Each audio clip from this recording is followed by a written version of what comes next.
Hey everyone, what's going on? Joey here, and today we're going to reveal who is under the mask of the caterpillar. That's right. Before we get started, make sure you subscribe, you turn on notifications, and you give this video a thumbs up. And please be sure to subscribe because we're trying to hit 50,000 subscribers by the end of the year, and we can only do that with your help. Let's get started. So, as always, every single Thursday, I put a poll on the community tab here on YouTube, and I ask you guys, hey, who do you want me to reveal next? And I gave you guys a choice between going through the clues for the Queen of Hearts and the caterpillar, and you guys picked the caterpillar. And I have to admit, it's probably one of the hardest ones in Group B for us to go through, mostly because of the pitch correct audio. Now, I'll go into detail about it a little bit later on, but long story short is, they really played around with the pitch correct audio with this one, because when we actually pitch correct it, it doesn't sound normal. I know. Anyway, let's go ahead and go through the clues and the pitch correct audio a little bit later, but let's go through the clues. Now, we first heard the caterpillar in episode 5. So let me read the clues, then we'll go through the pitch correct audio. I'll tell you who I think it is, and then we'll answer all of these clues. Anyway, starting with episode 5, and I got my clues right here. He said that he chose the caterpillar costume because ultimately my life has been all about metamorphosis. Growing up, I was very lonely. You know, things weren't always great at home. And I was rebelling. So I left home at a young age. At some points, lived in my car and was homeless and even started stealing to make ends meet. My parents used to tell me that I was going to end up in jail, and boy, were they right. I think the thing that drove me the most were the voices in my past telling me that I would never amount to anything. Well, I showed them. That episode was also date night. I keep saying date night, I keep thinking date Mike from The Office. Date Mike. If you're an Office fan, you'll get the reference. Anyway, he said that he would date Robin because he can't take his eyes off of the printed shirts that he has. After that, we had some visual clues to the episode. We saw the hurricane in Florida, we saw a jail, and we saw the Great Lakes. Okay, let's continue to episode 8, which just aired this past week. He said, I didn't know my whole family growing up. So when I became a telemarketer, it kind of gave me an excuse to call them. It's clever right there. I would call over and over, but I was scared to tell them who I really was. When I finally told them, they wanted to connect. But I had a lot of apprehension because I didn't think they'd want to get to know the real me. To my surprise, they accepted me with open arms. So you just never know that a simple phone call can change your life. This past week, we kind of had that one clue, which kind of fell from the ceiling. They call it the turkey drop. And his clue was pop. Pop. You know, maybe a pop star, maybe someone who's always in pop news. Yeah. Anyway, after that, we had visual clues. We saw the Pentagon, the call center, and butterflies. And there's one other thing I wanted to mention.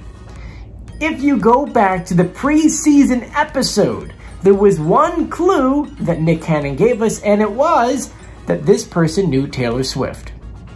Yeah. So those are all the clues we have for the caterpillar. Let's talk about the pitch correct audio.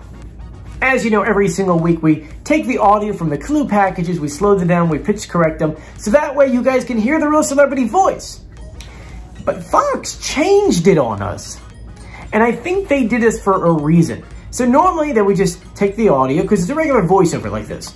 They took the audio and they would just speed it up, pitch it up. And this time, they took the audio, they sped it up, pitched it up, but then ran it through one more process, okay, which made it sound like an alien. Now, I think the reason why they did this was because even with all that modification to his voice was still coming through. And it's probably an accent or the way he says certain words that really stood out. And so I'm going to play a little bit of their audio, then our pitch correct audio, and you'll hear what I'm talking about. Take a listen. I didn't know my whole family growing up, so when I became a telemarketer, kind of gave me an excuse to call them. I didn't know my whole family growing up, so when I became a telemarketer, kind of gave me an excuse to call them. So as you can hear, you can, like, if there was a way to go ahead and divide the alien, you can hear a real voice in there. It's somewhat in there.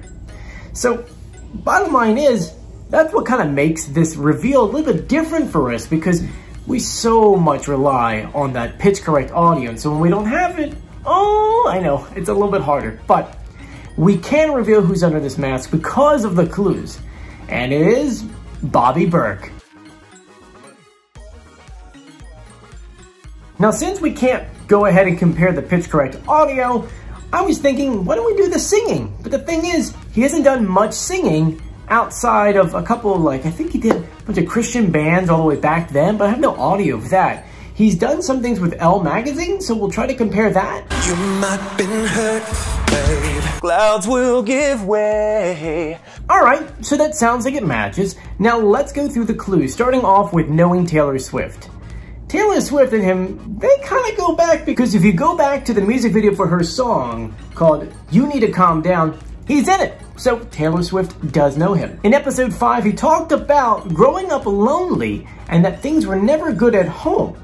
Well, that's because he grew up in a very Christian family in the Bible Belt, and coming out gay to his family, they did not take that well whatsoever, which is kind of why he left at a young age, which was the next thing right here. He left at a young age and he was homeless. He started stealing. His family told him he was going to end up in jail. A lot of things going on here. So we found out that he left home at age 15. He got a job at Applebee's and lived in his car. We'll get to the jail thing a little bit later on. The next was the date clue, him talking about Robin shirts. Well, he's a designer, so that kind of adds up right there. The visual clues, we have Hurricane, aka Florida. Well, we know he has a store in Florida. A lot of you guys said that, like, I think it was 2001 or 1999, there was a hurricane called Bob. It kind of adds up, but I can kind of see that one being a little iffy there. After that was jail. Well, in 1999, he was put in jail after receiving, he says receiving, stolen property from a friend. Now, he's actually gone to jail, I think, 3 different times, so there's a lot of instances you could pull up, but that one right there is the main one they're talking about. After that was episode 8, the whole thing about growing up with his family and becoming a telemarketer, and then he would try to call them. Well, there's a lot of truth in this. He's actually done many interviews about it. So he left his parents and got adopted by his aunt and uncle, and he moved and got a job as a telemarketer at MCI Communications. And he said that through his job, he met his real father. I think that's kind of cool that he was able to do that. And it takes a lot to call someone like that out of the blue. You could tell he did it a lot of times before he just kind of came forward and said, by the way, I'm your son. After that, the turkey drop was Pop, I think because he's so big in the pop culture. After that was the call center. Once again, he worked for MCI Communications. The Great Lakes. Now, this is one that I have to shout out one of our users, Tiffany Mooney. I'm sorry if I'm saying it wrong, but she says, the Great Lakes, there's 5 of them. Well, on Queer Eye, which is the show he's obviously on, we all know him from that, well, the 5 of them all together, designers, are called the Fab 5, so that kind of relates to them. So, those are all the clues we have for you guys on who's under the mask of the caterpillar. I gotta know, do you agree with me? Do you disagree with me? Let me know in the comment section. Also, if you saw yesterday, The Masked Singer just posted a video about next week's episode where there's a double elimination.